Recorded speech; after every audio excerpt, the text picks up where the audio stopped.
మంత్రి దాడిశెట్టి రాజా నామినేషన్ కార్యక్రమం అట్టహాసంగా జరిగింది. నియోజకవర్గం నలుమూలల నుండి వేల సంఖ్యలో వచ్చిన కార్యకర్తలు, అభిమానులు, నాయకులు కార్యక్రమానికి భారీగా తరలివచ్చారు. వేల సంఖ్యలో వచ్చిన కార్యకర్తలు, అభిమానులతో తుని పట్టణం జాతరను తలపించింది.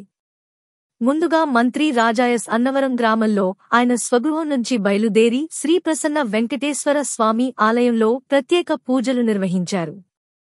అక్కడ నుంచి భారీ ఊరేగింపుతో పట్టణంలో కొత్తపేట ఆంజనేయస్వామి గుడి, మెయిన్ రోడ్డు, గొల్ల అప్పారావు సెంటర్ మీదుగా తుని తహసీల్దార్ కార్యాలయం నకు చేరుకుని ఎన్నికల రిటర్నింగ్ అధికారి రామలక్ష్మికి నామినేషన్ పత్రాలను సమర్పించారు. రాజా వెంట వైసీపీ కాకినాడ ఎంపీ అభ్యర్థి చలమల శెట్టి సునీల్ ఉన్నారు.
మన ప్రీతమ నాయకులు రెండు చేతులు జోడించి మరొక అవకాశాన్ని ఇవ్వాలని నేను కోరుతున్నాను. అదిగో